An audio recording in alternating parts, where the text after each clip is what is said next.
Hello guys, welcome back. आज की video में हम डिस्कस करने जा रहे हैं बीएससी थर्ड सेम का जो माइनर सब्जेक्ट है जिसमें आपका जावा है उसके इंपॉर्टेंट टॉपिक्स के बारे में। यदि आप बीसीए से हैं तो बीसीए के थर्ड सेम जावा को हम पहले ही इंपॉर्टेंट टॉपिक्स बता चुके हैं, आप उसको एक बार चेक कर लेना।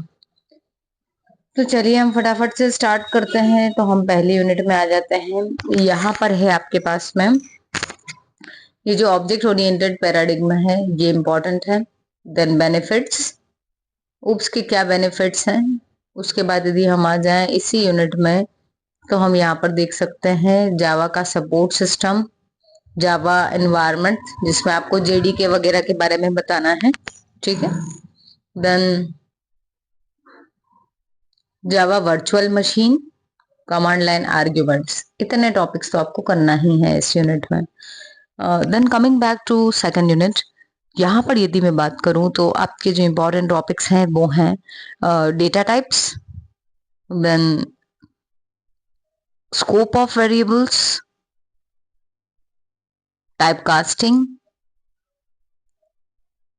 standard default values, ऑपरेटर्स जो हैं वो सारे आपको आना चाहिए। ये ऑपरेटर्स वही हैं जो आप सी प्लस प्लस में पढ़कर आए हैं, ठीक है। तो भी आपको एक बार देखना होगा, तो क्योंकि ऑपरेटर्स हमेशा ही इंपॉर्टेंट रहते हैं, जिसमें आप असाइनमेंट ऑपरेटर्स, बिटवाइज ऑपरेटर्स और जो आपके स्पेशल ऑपरेटर्स हैं एंड कंडीशनल, इनको काफी अच्छे से पढ़ लेना, ठीक है।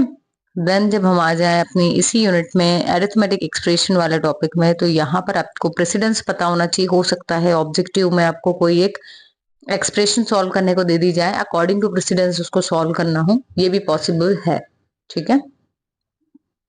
देन तो इसलिए प्रेसिडेंस आपको अच्छे से पता होना चाहिए।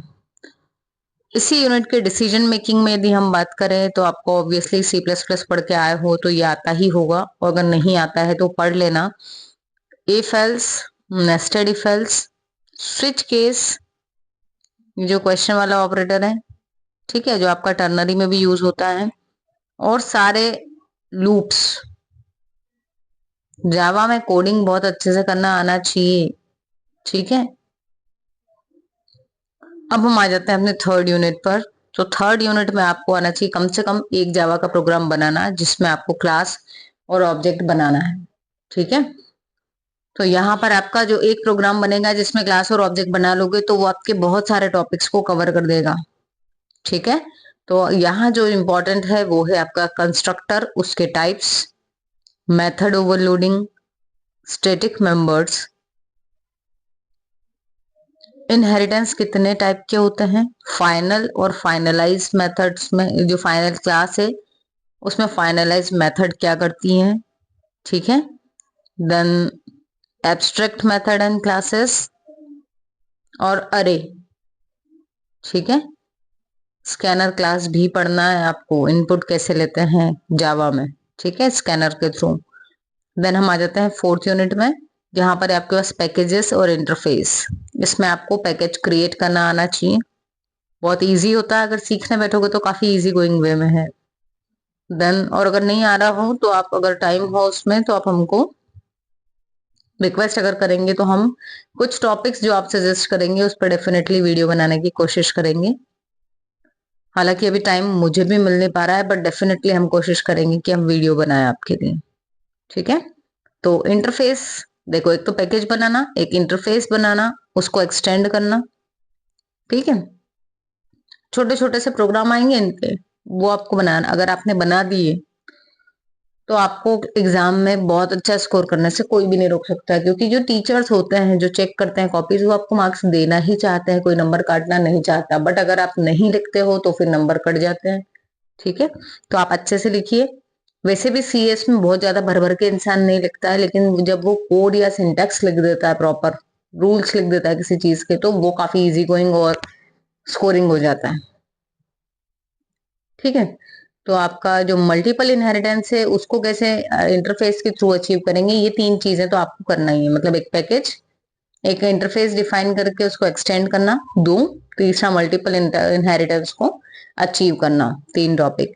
फाइनली हम आ जाते हैं फिफ्थ यूनिट पर, जहां पर आपके पास में है एक्सेप्शन हैंडलिंग। तो आपको एक्सेप्शन हैंडलिंग का प्रोग्राम बनाना आना चाहिए, जहां पर आपके पास मल्टीपल कैच हो, नेस्टेड ट्राई वाला भी आना चाहिए। ये जो है सारे एक ही प्रोग्राम में ये तीनों हमने बताए हुए हैं। आई थिंक अपनी प्लेलिस्ट में आपको मिल जाएंगे, जिसमें try, throw, throws, finally, catch, ये सबका एक सिंपल सा प्रोग्राम आपको बताया हुआ है, ये आना चाहिए। ठीक है।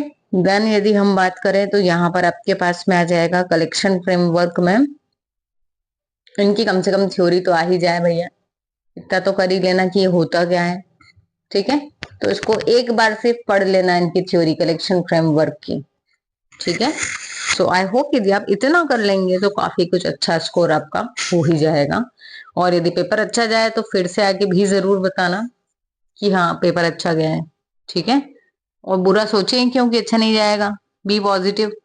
सो thank you so much for watching, मिलते हैं अपने नेक्स्ट वीडियो में।